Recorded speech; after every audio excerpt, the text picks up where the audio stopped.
Welcome back to Sunday Night in America. Obama had a red line in Syria, which turned out to be more magenta or light pink. Now Biden has a red line, but not for Hamas, not for the Palestinians, not even for Iran. No, Biden has a red line for Israel. Biden seems to be conditioning support for Israel and access to U.S. weapons on whether Israel continues moving into southern Gaza. So was October the 7th really that long ago? Has Hamas been eliminated? Or is Biden looking at the polls, which indicate young people don't like his policies in the Middle East? Joining us is Israeli Prime Minister Netanyahu's spokesperson, Tal Heinrich. Welcome back, Tal. It's so good to see you. The U.S. and Israel have a deep and lasting relationship. I wonder, has Biden communicated a red line to Netanyahu? And if so, why did he feel the need to make it public? Thank you for having me on, Trey. Good to see you, too. You see, we have a red line. Our prime minister just stated it a few days ago. We have a red line that we're not going to leave 4 Hamas operational battalions in Rafah. We've gotten to this point in which we've taken out the majority of Hamas's military capabilities, 3/4 of their battalions. We're not going to leave the rest of them untouched. That's a red line. And that's a decision that we took as a nation. It's not a prime minister. It's not a war cabinet. It's not the IDF that just took this decision. It's a nation that took a decision that we will no longer accept life next to a terror enclave and that October 7th cannot happen again. Now, what would happen if these battalions would be left untouched? Hamas will rearm, regroup, and attack us again. And you and I will have this conversation again down the road. We cannot allow this to happen. This is our red line. All right, let's take a listen to Biden's Secretary of State, Tony Blinken, and I'll ask you a question on the other side.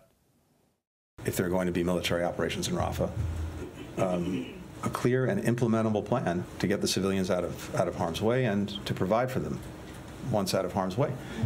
We have not seen that plan. I won't give you a chance to assure Secretary Blinken that you are just as concerned about civilian casualties as he is. I find the lecture to be somewhat interesting from Blinken to Israelis. Israelis are surrounded by enemies, but what is Israel doing to limit civilian casualties? You see, we have the plans. They were presented to the war cabinet. The prime minister has approved the plans for Rafah, and they will achieve 2 goals: the elimination of the Hamas battalions there and the evacuation of civilians from the fighting zones. Once we move forward with the plan, with the strategic plan, we will, of course, take care of the civilian population there. There's no question about it. But before I let you go, Senator Chuck Schumer is apparently not content mismanaging his own country. He has some advice for Israel as well. I want us to listen together, and then I'll ask you a question before we go. At this critical juncture, I believe a new election is the only way to allow for a healthy and open decision-making process about the future of Israel. Of course, the United States cannot dictate the outcome of an election, nor should we try. That is for the Israeli public to decide. I think it's pretty spectacular in a really bad way that the Senate Majority Leader is calling for the removal of the head of state of an ally, but I'll give you the last word.